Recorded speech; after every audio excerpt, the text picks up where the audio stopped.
তোমাদের দুনিয়ার কোন শক্তি তোমাদেরকে পথভ্রষ্ট করতে পারবে না। কিভাবে আঁকড়ে ধরবে?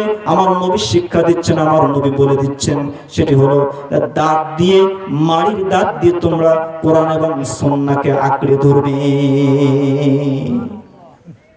আমরা কোরআনের আয়াত যেটা সুবিধা আমাদের জন্য সেটা নয়, যেটা আমাদের সুবিধার বাইরে, আমাদের চলতে গেলে আমাদের স্বাধীনতা নেই যে আয়াতে, সেইটা আমরা মানি না। ঠিক না বেঠিক? সেটা আমরা মানতে চাই না। তো আসলে যেটা আপনার আমার সুবিধার আয়াত, শুধু এটা মানতে হবে নাকি গোটা কোরআনটাকে মানতে হবে? গোটা কোরআন কি আপনার আমার জন্য যথেষ্ট নয় আল্লাহর পক্ষ থেকে? রাসূল সাল্লাল্লাহু আলাইহি ওয়াসাল্লামের সহিহ হাদিস কি আপনার আমার জন্য যথেষ্ট নয়? পৃথিবীর কোন আইন বিধান, কোন গ্রন্থ, কোনো কিছুতে আপনাকে আমাকে সঠিক রাস্তা দেখাতে পারবে না। কারণ পবিত্র কোরআন এটা মানুষের তৈরি করা কোনো কিতাব নয়। আল্লাহ তাআলা বলছেন, বাল হুয়া কুরআনুম মাজিদ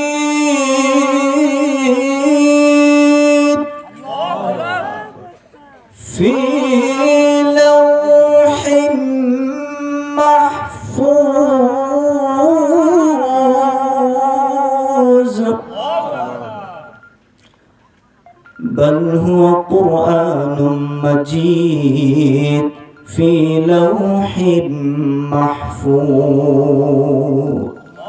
কোরআনের কি নাম হবে, এই কিতাবের কি নাম হবে? আল্লাহ তাআলা রেখেছেন বাল হুয়া কুরআনুন মাজিদ। আল্লাহ বলেছেন ইন্নাহু লাকুরআনুন কারীম।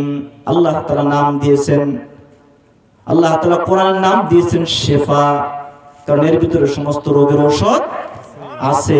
আল্লাহ তাআলা বলছেন এই মহিমান্বিত গ্রন্থ ছিল লাউহে মাহফুজে। এই লাউহে মাহফুজ থেকে দুনিয়ার জীবনে আমি অবতরণ করিয়েছি কোরআনকে, যাতে মানুষ এই দিশা নিয়ে, এই কোরআনের শিক্ষা নিয়ে তারা দুনিয়া এবং আখিরাতে সফল হতে পারে। তো কোরআন নাজিলের মাস তো সামনে, সবকিছুতে প্র্যাকটিস আছে, যেটা আমি একটু আগে বলছি। খেলায় প্র্যাকটিস আছে, পরীক্ষায় প্র্যাকটিস আছে, কিন্তু মৃত্যুর প্র্যাকটিস নেই। আরেকটা হলো রমজানের সঠিক প্রস্তুতি আমাদের ভিতরে নাই। একটু অন্য লাইনে আলোচনা করতে চাইছিলাম, কিন্তু আমি সামনে রমজান কেন্দ্রিক আলোচনা করছি। জ্ঞানী মানুষের জন্য অল্প কথায় যথেষ্ট, বেশি কথা বলা লাগে না। তো দেখা যায় সামনে একটা রাত আমরা অপেক্ষা করছি। এই রাত্রে কি বলি আমরা বলেন তো? রমজানের আগে, মানে খুব নিকটে, কি শবে বরাত। এটা কি আল্লাহ রাসূল সাল্লাল্লাহু আলাইহি ওয়াসাল্লামের, আল্লাহ রাসূল সাল্লাল্লাহু আলাইহি ওয়াসাল্লামের দেয়া নাম? জানেন আপনারা শবে বরাত এটা কি শব্দ জানেন? ফার্সি শব্দ, এটা আরবি শব্দ নয়। শবে বরাত মানে কি? মুক্তির রজনী, ভাগ্য রজনী, তাই না? তাই, কিন্তু এটা আরবি নাম হলো, হাদিসের নাম হলো লাইলাতুন নিসফি মিন শাবান, শাবানের মধ্য রজনী।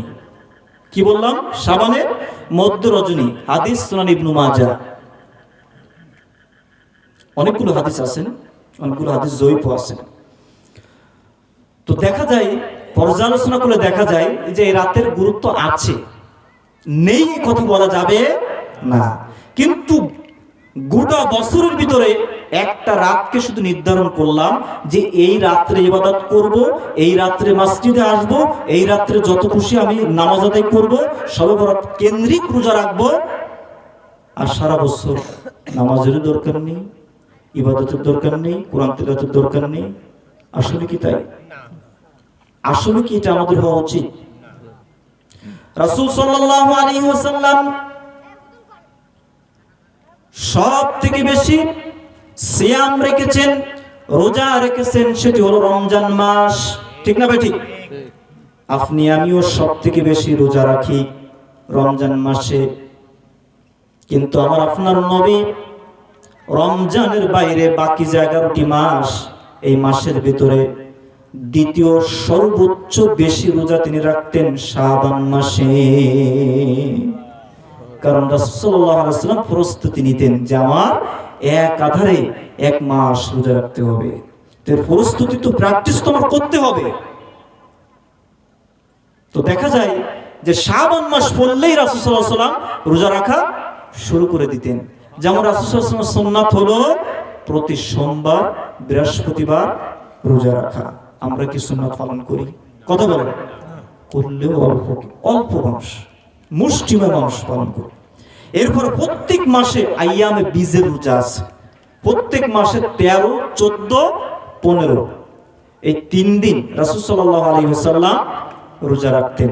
তো সুন্নাত কি আছে আমাদের মধ্যে? মনে হয় মরে গেছে। তো সুন্নাতকে যদি আঁকড়ে ধরতে না পারি তাহলে রাসূল সাল্লাল্লাহু আলাইহি ওয়াসাল্লামের শাফায়াত, সুপারিশ এটা আমরা আশা করতে পারি? আশা করা উচিত। কষ্ট হচ্ছে আমাদের। আমার ভাইরা, রাসূল সাল্লাল্লাহু আলাইহি ওয়াসাল্লাম পবিত্র শাবান মাসে একাধিক রোজা রাখতেন, রমজানের প্রস্তুতি নিতেন। কিন্তু এই প্রস্তুতি আমাদের মধ্যে নাই। দেখা যায় আমরা শুধু একটা রাতকে নির্ধারণ করে নিয়েছি।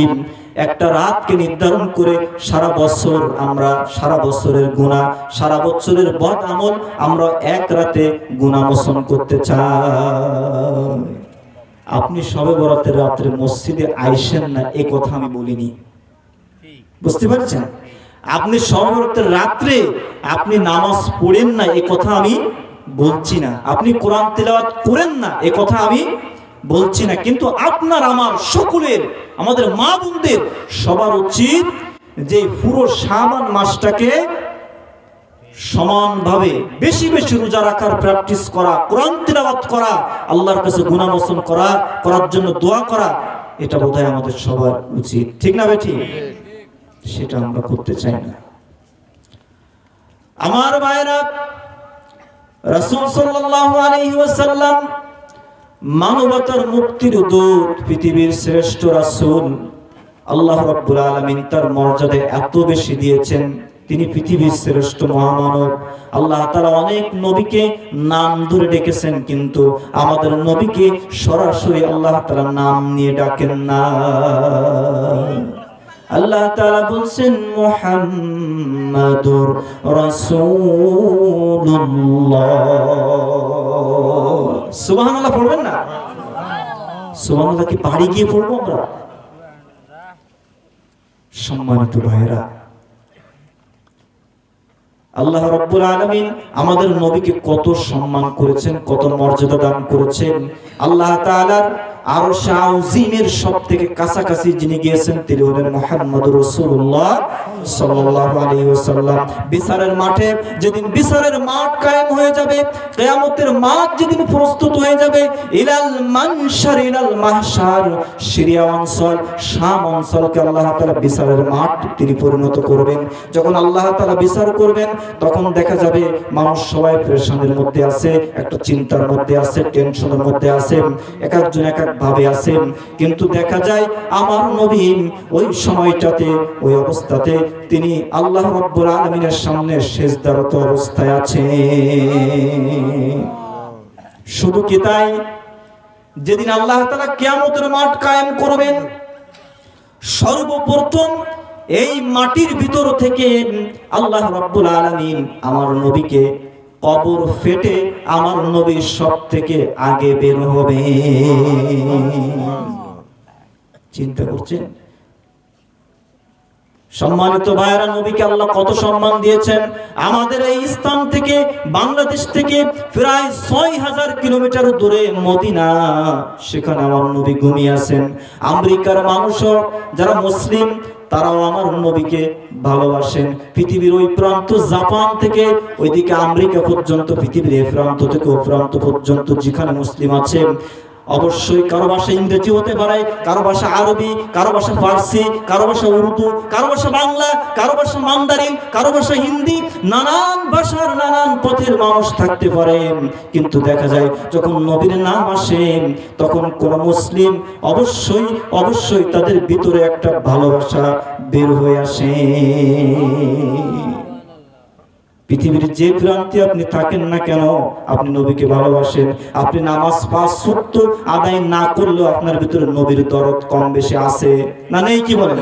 নবীর ভাষা আরবি ছিল, আপনার আমার ভাষা বাংলা, এরপরও নবীকে কত ভালোবাসি, নবীকে কত মানুষ সম্মান করে। আমি আপনাদেরকে একটা উদাহরণ দিই, সেটি হলো যত মানুষ নামাজ আদায় করি আমরা, নারী কি আর পুরুষ কি, পৃথিবীর এই প্রান্ত থেকে ও প্রান্ত পর্যন্ত লক্ষ লক্ষ কোটি কোটি মানুষ যখন নামাজ আদায় করে তখন নামাজের তাশাহুদে বসে আপনি আমি পড়ি আসসালামু আলাইকা আইয়ুহান নাবিয়্যু ওয়া রাহমাতুল্লাহি ওয়া বারাকাতুহু। সুবহানাল্লাহ। আর জোরে বলুন সুবহানাল্লাহ। পৃথিবীর কোটি কোটি মানুষ আমার নবীকে তাশাহুদে বসে সালাম দেয়। এই সৌভাগ্য আল্লাহ সবাইকে দেয় নাই, সবাইকে আল্লাহ তাআলা দান করেন নাই। নবীকে যারা সঠিকভাবে মেনে নিয়েছে, সঠিক পথ যারা বুঝতে পেরেছে, তারা বুঝে নিয়েছে নবীর এই পথ হলো আমাদের জন্য সরল সঠিক পথ।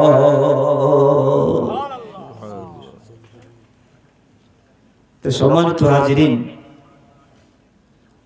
আমি মাঝে মাঝে চিন্তা করি যে পৃথিবীর জীবন তো একবার, কয়বার?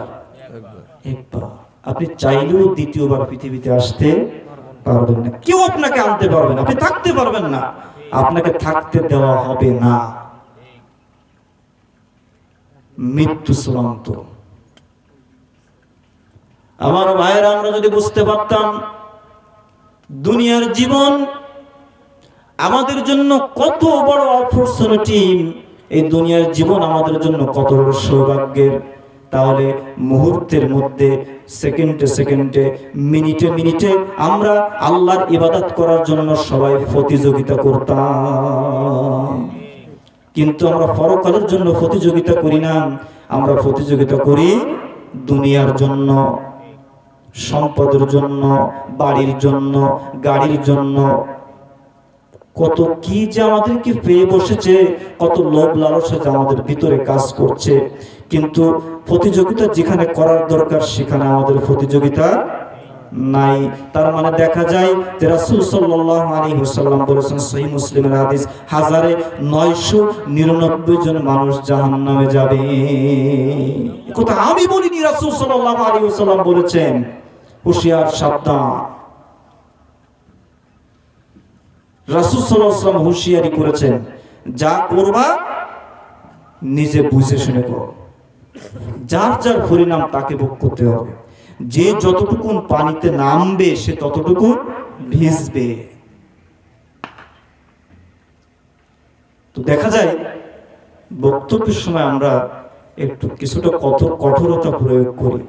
রাসূল সাল্লাল্লাহু আলাইহি ওয়াসাল্লাম কিন্তু এভাবে বক্তব্য দিতেন যাতে মানুষ কিছু না কিছু মানুষের উপকার আসে, ঠিক না ভাই? ঠিক, দরকার আছে। কিন্তু জ্ঞানী মানুষকে দেখবেন তারা আসলে অনেক বিনয়ী। যারা জ্ঞানী মানুষ তাদের সাথে চলবেন, তাদের সঙ্গে দেখা করবেন, দেখবেন তারা কি বিনয়ী। আমি যেখানে বসছি, কিন্তু আমি বসিনি, আল্লাহ রাব্বুল আলামিন বসিয়েছেন। আপনারা যেখানে আসছেন, আপনারা আসেননি, আল্লাহ আপনাদেরকে এনেছেন। আল্লাহ যদি আপনাদেরকে ভালো না বাসতেন, আপনাদের প্রতি যদি দয়া না থাকতো, তাহলে আপনারা এখানে থাকতেন না, আপনি আমি সবাই লেফের ভিতর থাকতাম, ঠিক না ভাই? ঠিক। আরামের জন্য প্রস্তুতি নিতাম, কিন্তু এই জীবনে এই আরামের কোনো মূল্য নাই। তো আবার একটু গোড়ার দিকে চলে যাচ্ছে, সময় আস্তে আস্তে কমে আসতেছে। সেটা হলো রমজানের প্রস্তুতি। রমজানের প্রস্তুতি এখনো শাবান মাস চলে যায়নি। আগামীকালকে সম্ভবত অর্ধ শাবান, মধ্য রজনী, লাইলাতুন নিসফি মিন শাবান, এরপরও 15 দিন আছে, ঠিক না ভাই? ঠিক। এই 15 দিন প্রস্তুতি নিতে হবে। রমজান মাসে শয়তানকে কি করা হয়? ওয়া ফুতিহাত আবওয়াবুল জান্নাহ, আল্লাহ রাব্বুল আলামিন পবিত্র রমজান মাসে আকাশের দরজা খুলে দেন। সুবহানাল্লাহ পড়ে। আল্লাহ তাআলা সামাওয়াতি ওয়াল আরদ, সামাওয়াতুন মানে আকাশ, আল্লাহ তাআলা রমজান মাসে আকাশের দরজা খুলে দেন। রমজান মাসে আল্লাহ তাআলা জান্নাতের দরজা খুলে দেন, জান্নাতের রাস্তা আল্লাহ রাব্বুল আলামিন খুলে রাখেন এবং সমস্ত জাহান্নামের দরজাগুলোকে আল্লাহ তাআলা বন্ধ করে রাখেন। এবং ইবলিস শয়তানকে শিকলবন্দি করা হয়, বেঁধে রাখা হয় কি জন্য? যে ইবলিস শয়তান যেন পবিত্র রমজান মাসে মানুষকে পথভ্রষ্ট না করতে পারে। রমজান মাসে মানুষ দাড়ি বেশি কামায় নাকি দাড়ি ছেড়ে দেয়?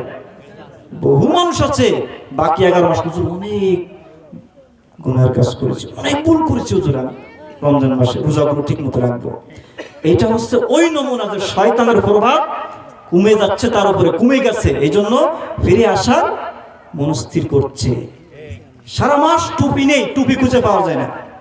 এমনও মুসল্লি আমাদের আছে যে জুমার দিনে ইমাম সাহেব সালাম ফিরিয়ে 2 জনের ঘাড়ের উপর দিয়ে লাফ দিয়ে আপনার নিজের স্যান্ডেল বাদ দিয়ে আরেকজনের স্যান্ডেল বাই দিয়ে বাড়ি চলে গেছে। যে টুপিটা এমন ভাবে ফিকে মারছে যে আগামী সপ্তাহে টুপি খুঁজে পায় না। ঠিক না ভাই? ঠিক কথা বলে। আগামী সপ্তাহে গিয়ে যখন টুপি না হয় তখন বর্ষাতে মারামারি শুরু হয়ে, হ্যাঁ আমার টুপি কই? ঠিক না ভাই? ঠিক। এমন মুসল্লি আছে আমাদের সমাজে, কিন্তু ও তো বুঝতে পারলো না যে আল্লাহর জান্নাতে যেতে গেলে, পরকালের জান্নাতে যেতে গেলে আগে দুনিয়ার জান্নাতে যাওয়া লাগে। দুনিয়ার জান্নাত কি বলেন তো? বলতে পারবেন? মসজিদ, রাইট। দুনিয়ার জান্নাত কি? ইলাল মাসাজিদ। দুনিয়ার জান্নাত হলো মসজিদ। মসজিদে মানুষ যত বেশি প্রবেশ করে, যতবার যায়, তত বেশি মানুষের সম্মান বাড়ে না কমে যায়? কথা বলেন। আমার বন্ধুগণ, দেখা যায় আমরা দুনিয়ায় কত আপনজনের বাড়িতে যাই, বেড়াইতে যাই, বন্ধু বান্ধবের বাড়িতে যাই, একবার, দুইবার, একাধিকবার যখন যাতায়াত করি, ঘন ঘন আমরা যখন প্রবেশ করি, দেখা যায় আমাদের আদর আপ্যায়ন কমে যায়। কিন্তু মনে রাখতে হবে, আল্লাহর ঘর মসজিদ। দুনিয়ার ভিতরে আল্লাহ তাআলা মসজিদকে বলেছেন জান্নাত। এই দুনিয়ার জান্নাত, এই মসজিদে যতবার আমরা প্রবেশ করি, যতবার আমরা ঢুকি, ততবার আল্লাহ তাআলা কেমন জানি আমাদেরকে সম্মান আরো বাড়িয়ে দেয়। মসজিদে যাওয়ার অর্থ হলো, জান্নাতে ঢোকার অর্থ হলো ধীর স্থির ভাবে ঢুকতে হবে, সুন্দরভাবে উজু করতে হবে, সুন্দর একটা মন মানসিকতা নিয়ে মসজিদের মধ্যে প্রবেশ করতে হবে, ঢুকে তাহিয়াতুল মসজিদ পড়তে হবে। যদি সময় থাকে, জামাত শুরু না হয়, আপনি যদি সুন্নাহর অপশন থাকে তাহলে সুন্নাত আপনি আদায় করবেন। সময় থাকলে আপনি কোরআন পড়বেন, বসে বসে হাদিস পড়বেন, জিকির আজকার করবেন। ধীর স্থির ভাবে আপনি আল্লাহ রাব্বুল আলামিনকে স্মরণ করবেন, ডাকবেন। অবশ্যই আল্লাহ রাব্বুল আলামিন আপনাকে দুনিয়া এবং আখিরাতে কামিয়াবি দান করবেন। আমরা পাগল হয়ে যাই, এমন পাগল হয়ে যাই যে যেভাবে ঢুকি, বেরোনোর সময় মনে হয় যেন গোয়াল ছেড়ে দিচ্ছে, জেলখানার তালা ভেঙে যেমন বের হয়ে যায় আসামি, ঠিক সেরকম আমরা বেরিয়ে যাই। আল্লাহ মাফ করো, সম্মান রেখে বলছি, আমি আমার নিজের জন্য বলছি না, সবার উদ্দেশ্যে বলছি যে এরকম আমাদের অভ্যাস আমাদের ভিতরে আছে। তো দুনিয়ার জান্নাত যদি আমরা ঢুকতে না পারি, দুনিয়ার জান্নাতে যদি সময় না দিতে পারি, তাহলে আপনি পরকালের জান্নাতের আশা করেন কিভাবে? দুনিয়ার ভিতরে সবচেয়ে নিকৃষ্ট জায়গা কোথায় বলেন? বাজারে লোক বেশি না কম? কেন কম না? বাজারে এই আঙ্গুল দিয়ে গুনে গুনে লোক শেষ করা যায়? বাজারে মানুষ কিলবিল করে, কোনো কাজ নাই, এরপরও বাজারে থাকবে। একজন বলছে চলেন বাড়ি যাই, তুমি যাও, আমার দেরি কাজ আছে। কি কাজ আপনার? আমি দাঁড়াচ্ছি, আপনি তাড়াতাড়ি নিয়ে নিয়ে কেনাকাটা করেন, তাড়াতাড়ি চলে যায়। মেলা জোরাজুরি ঘরে বলা যে কিরম ফুট খেলা আছে না এরকম?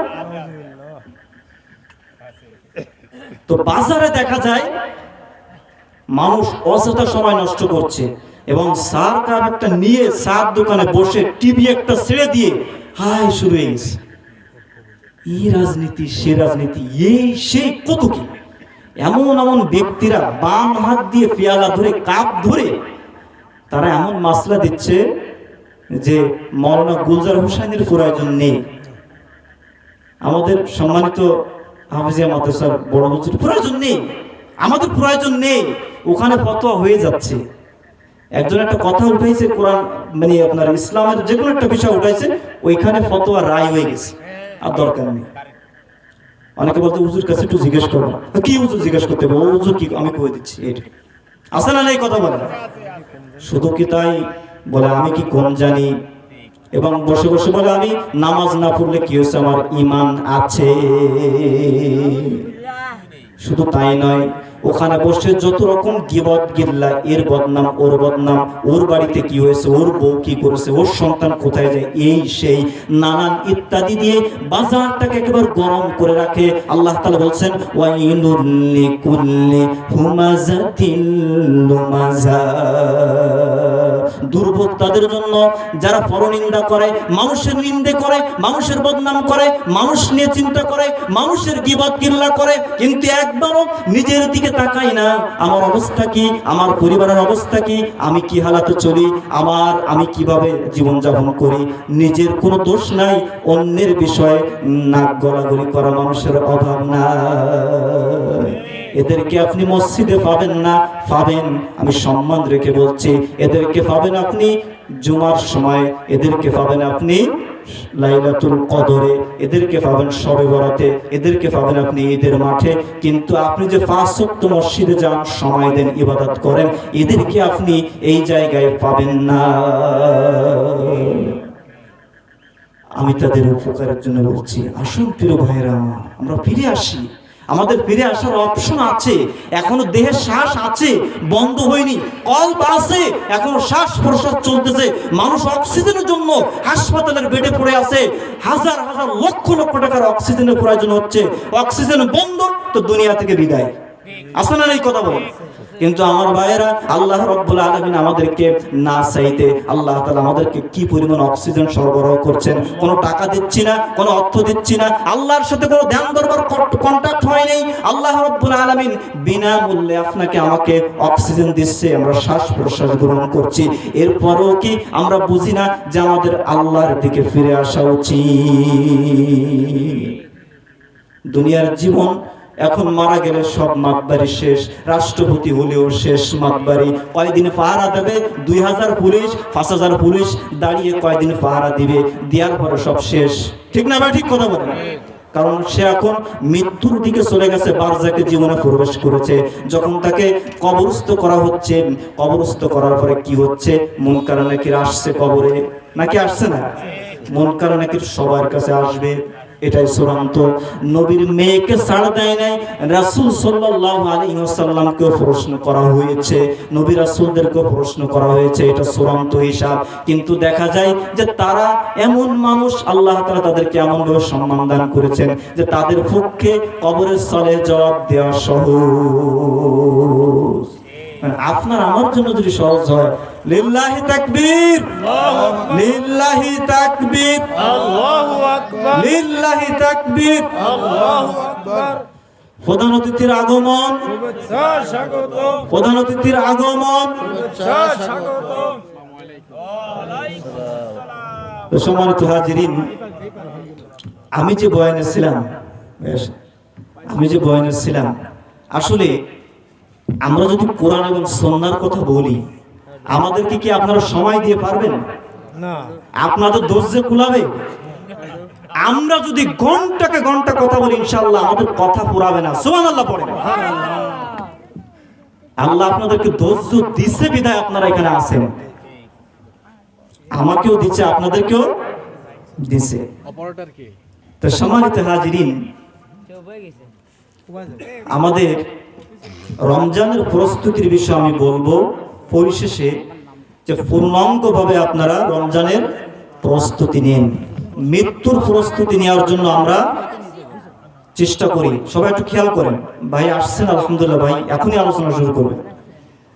তো আমরা প্রস্তুতি গ্রহণ করি, সংখ্যা দিয়ে কখনো বিচার করা যায় না। একটা উদাহরণ আপনাদেরকে দেই, সবাই ভালো করে শোনেন, যতদূর মাইক যাচ্ছে। এখানে কতজন লোক আছে? খুব বেশি লোক নাই, কিন্তু আমাদের এই কথা, এই এটা লাইন দাও, বন্ধ করলে কেন? ওটা পরে, তুমি এইটার লাইন ঠিক করো, 1 নম্বরে দাও। বেশি বলতেছে কেন? সমস্যা হলে কি আচ্ছা ওইটা আলিমুল, এইটা এই পাশেটা দাও, এই পাশে ওই তারটা জেগে জেগে ছিল, তারটা ওখানে দাও। ক্যামেরা চলতেছে না তুমি চুপ করে দাঁড়াও তো। আলিমুল, এইটা উঠাও, উঠে আবার লাগাও ভাই, উপরে আসো। তা আমি সমস্যা নেই, ওর ভুল হয়েছে। এরা কিন্তু অনেক পরিশ্রম করছে, এরা অনেক পরিশ্রম করছে আমাদের এই যে, হ্যাঁ, আমাদের যে কিশোর যারা, এই যে সিকিরডাঙ্গার যে কিশোর ছাত্র ছাত্র যারা, এদের অনেক মহব্বত আছে আল্লাহর ভক্তি। সুবহানাল্লাহ বলবেন। বড় রাজা পারে না, এরা তা করে দেখায়। সুবহানাল্লাহ। তা আমি যেটা বলছিলাম যে আমরা এই যে এখানে কথা বলছি, খুব বেশি লোক না এখানে, ঠিক না?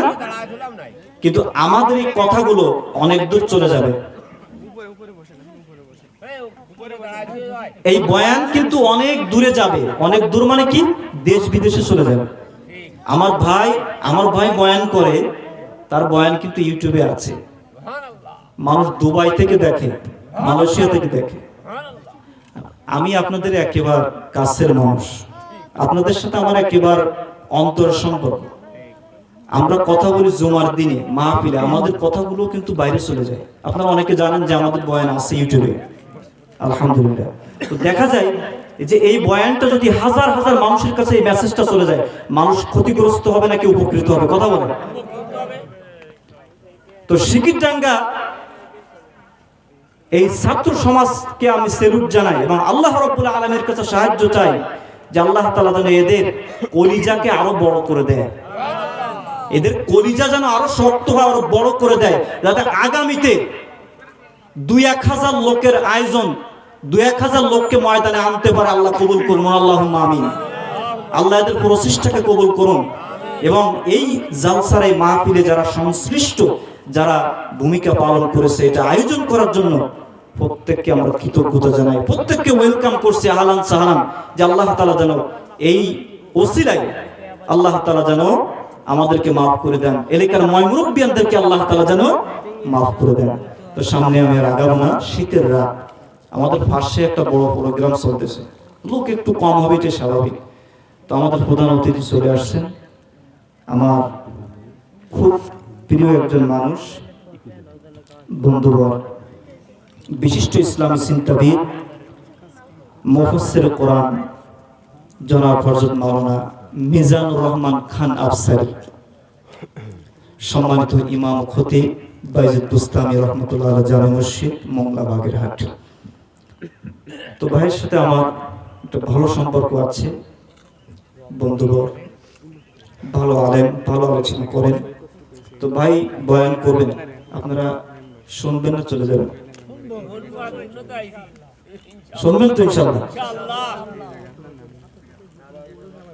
ভাই কিন্তু তার ভিতরে কোনো অহংকার পাবেন না, কোনো বড়ত্ব পাবেন না।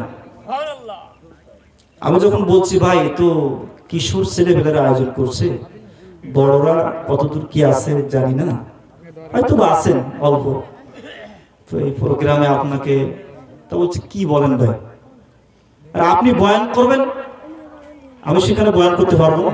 সুবহানাল্লাহ পড়ে। তো আলহামদুলিল্লাহ চলে আসছেন, কোনোরূপ কোনো ডিমান্ড নেই। ভাই আলোচনা করতে অনেক দূরে যান, আমরাও কম বেশি যাই, কিন্তু আমার থেকে বেশি যান, অনেক দূরে যান, কিন্তু কোনো ডিমান্ড নেই। একজন আলোচকের, একজন দ্বীনের দায়ী এরকমই মন মানসিকতা হওয়া উচিত, ঠিক না ভাই? ঠিক কথা বলেন। তাহলে আগামীতে এই প্রোগ্রাম আরো বড় করে করতে হবে, আপনারা প্রস্তুত আছেন? আমাদের রমজানের পরে আমাদের আশপাশে অনেকগুলো মাহফিল হবে ইনশাআল্লাহ, হবে কিনা? ঈদগাতে হবে, হয়তো আমাদের স্কুল মাঠে দেখি কি হয়, আলহামদুলিল্লাহ।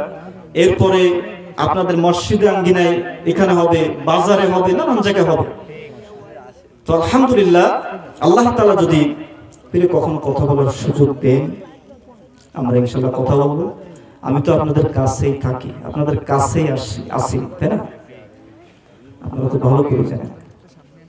তো আল্লাহ রাব্বুল আলামিন আমাদের সবাইকে কবুল করুন। আমি একই সাথে ধন্যবাদ জানাচ্ছি আমার প্রিয় ভাই মাওলানা গুলজার হোসেন সাহেব, উনিও খুব আমার কাছের একজন মানুষ, দীর্ঘদিন আপনাদের খেদমত করে, ঠিক না ভাই? ঠিক। দীর্ঘদিন খেদমত করেন, অনেক সুনাম তার আছে। যদি উনার কুনাম থাকে তা আমারও কুনাম আছে, ঠিক না ভাই? ঠিক, এটাই স্বাভাবিক। আলহামদুলিল্লাহ উনি আছেন। আল্লাহ তাআলা আমাদের সবাইকে দ্বীনের জন্য, ইসলামের জন্য কবুল করুন।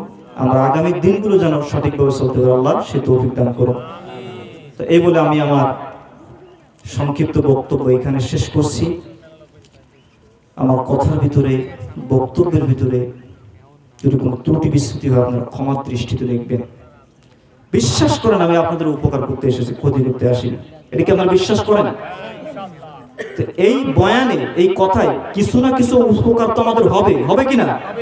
ইনশাআল্লাহ হবে, আমরা বিশ্বাস করি।